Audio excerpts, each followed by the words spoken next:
வணக்கம். இன்றைய press news செய்திகள். தேனி மாவட்டம் கம்பம் சட்டமன்ற தொகுதியில் சின்னமனூர் நகர் பகுதியில் விசில் சின்னத்திற்கு வாக்கு சேகரிக்க வந்த தமிழக வெற்றி கழக வேட்பாளர் ஜெகநாத் மிஸ்ராவிற்கு 1000க்கும் மேற்பட்ட பொதுமக்கள் ஒன்றிணைந்து உற்சாக வரவேற்பு அளித்தனர்.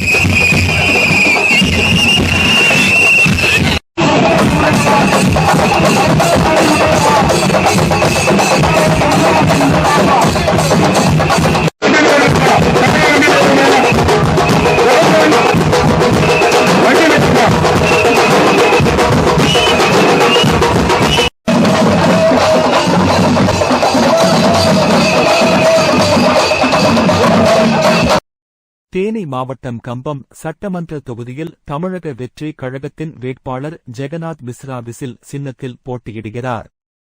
அதனைத் தொடர்ந்து அவர் கம்பம் சட்டமன்ற தொகுதியில் தீவிர வாக்கு சேகரிப்பு பிரச்சாரத்தில் ஈடுபட்டு வருகிறார். பிரச்சாரத்தின் ஒரு பகுதியாக சின்னமனூர் நகர் பகுதியில் உள்ள நகரின் முக்கிய வீதிகளில் விசில் சின்னத்திற்கு வாக்கு சேகரிப்பதற்காக வருகை தந்தார்.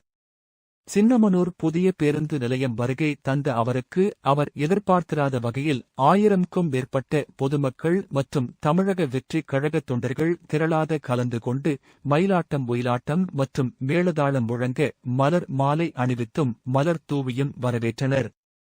அதனைத் தொடர்ந்து நகரின் முக்கிய வீதிகளில் மேளம் தாளம் முழங்க ஊர்வலமாக அழைத்துச் சென்று ஆண்கள் பெண்கள் என சாலைகள் முழங்க விசில் ஒலி எழுப்பி ஆட்சி மாற்றத்தை கொண்டு வர உங்கள் வீட்டுப் பிள்ளையான ஜெகநாத் மிஸ்ராவிற்கு வாக்களிக்க வேண்டும் என கேட்டு விசில் சின்னத்திற்கான வாக்குகளை சேகரித்தனர்.